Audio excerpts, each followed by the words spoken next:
ሰላም ጤና ይስጥልኝ ውድ የተከበራችሁ የጤና አዳም ዩቲዩብ ቻናል ቤተሰቦች እንደምን አላችሁ?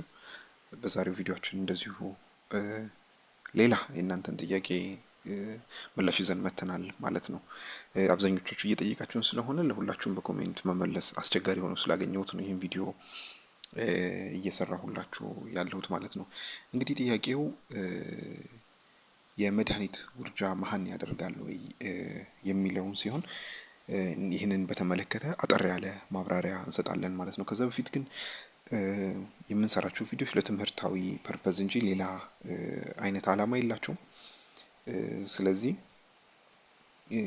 ለእውቀት ብቻ ነው እንጂ ሌላ እንደዚህ አድርጉ ወይም እንደዚህ አድርጉ ወይ እንደዚህ ሆኖ ብሎ ለማለት እንዳልሆነ እንዲታሰብልን እንፈልጋለን ማለት ነው። እንግዲህ ወደ ቪዲዮአችን ስንመለስ ከዚህ በፊትም ተደጋጋሚ ነገሮችን አውርተናል። በመድኃኒት የሚደረግ ውርጃ ምንድን ነው የሚለውን ነገር በጣም በአጭሩ ለመጀመሪያ ጊዜ የምትመለከቱ ሰዎች ካላችሁ ልንገራችሁ። እንግዲህ በመድኃኒት የሚደረግ ውርጃ እነዚህ አቦርሽን ፒል ወይንም ደግሞ ሜዲካል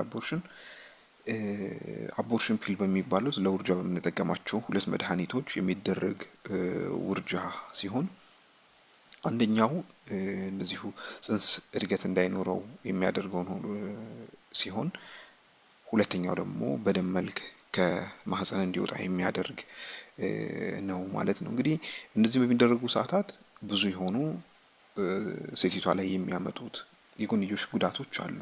እንደየሰው ወይ እንደየሴቲቷ የተለያየ የጎንዮሽ ጉዳት ቢኖረውም አካላዊም ሳይኮሎጂካሊም ብዙ ጉዳቶች ሊኖሩት ይችላሉ። እንዳልኳችሁ እንደየሰው እንደየሴቲቷ የሚለያይ ነገር ቢሆንም ማህፀን አካባቢ ይሄ ሸምቀቅ አርግቶ የመያዝ የደም መፍሰስ ዋነኛው ጉዳይ እሱ ስለሆነ የደም መፍሰስ እንደዚሁ ሊኖር ይችላል። የጀርባ ህመም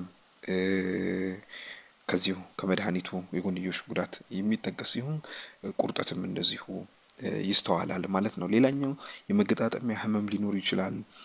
መድኃኒቱን ጋር ተያይዞ እንደዚሁ ማዞር፣ የኃይል ማጣት፣ የምግብ ፍላጎት መቀነስ እና ማቅለሽለሽም እንደዚሁ ጉዳቶች ሊሆኑ ይችላሉ።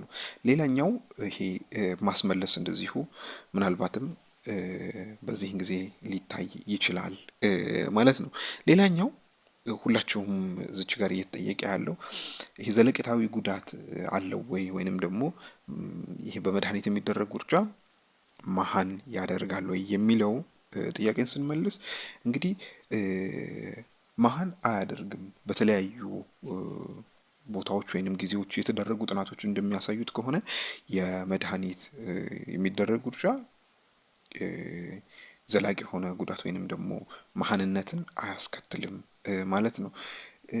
እንግዲህ በዴንማርክ በ12,000 ሴቶች ላይ በተደረገው ጥናት ከ1999 እስከ 2009 አካባቢ ማለት ነው በፈረንጆች በተደረጉት ጥናት ይሄ በመድኃኒት የሚደረግ ውርጃ ሴቶች ላይ ዘላቂ የሆነ ጉዳት ወይንም ደግሞ መሀንነትን አያስከትልም ይላል ማለት ነው።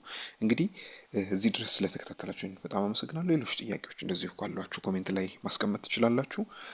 በቀጣይ ሌላ ቪዲዮ ይዘንላችሁ እንመጣለን ማለት ነው። ለዛሬው ግን